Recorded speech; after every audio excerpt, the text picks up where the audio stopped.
Normally, kaya maraming tao ngayon, especially dito sa Philippines, na sumasali sa networking dahil sa sobrang hirap maghanap ng work. Kasi ang networking, it's a very good business. Bakit? Magtaas ang economy, magbumaba ang economy, automatic captured ng market. Bakit? Ang nangyari ngayon sa Philippines, maraming unemployed. Ibig sabihin, maraming graduate na walang work. Normally, hindi naman lahat kayang capable magtayo ng traditional business. Kaya doon maraming tao na involved right now sa networking. Bakit? Una, napakaliit lang ng kapital. Maliban sa maliit na kapital, kahit wala kang experience, kahit may experience ka, marunong ka o hindi, okay lang. Bakit? Ito yung isang negosyo ng pinakapital mo lang dito, una pangarap mo. Pag meron ka napakalaking pangarap at kaya mong maturuan, in short, meron kang good learning attitude na willing ka magpaturo sa mga uplines mo, sa mga mentors mo kung paano ka tuturuan, pwede kang kumita.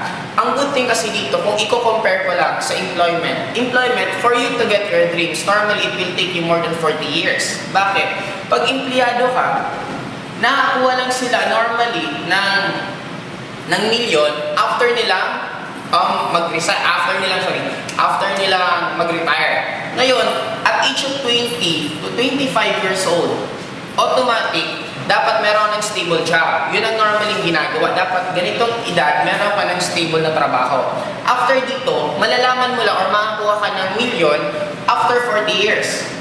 Bakit? Dito ka magkakaroon ng retirement benefit. Kaya lang, ilang taon ka na, 60 to 65 years old, doon ka lang makakuha ng how much? Mga 2 million, 3 million.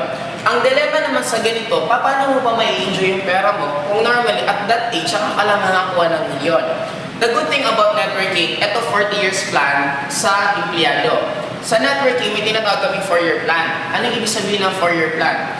Sa 4 na taon, nagagawin mo ng tama ng sistema ang pag-networking, kaya mo, dalawa lang ang pwede mong mangyari. Ano yun? Number 1, pwede kang maging mayaman or napakayaman. Katulad sa akin, na-involve ako sa networking at age of 20. After 20, mga 24 to 25 ko, dun ko na nakuha halos lahat ko. And until now, I'm already 28, pero sobrang laki ng kinikita ko na halos normally it will take lifetime sa isang tao siguro or another, nakakailang reincarnation sila bago nila pwedeng kitain yung kinikita ko.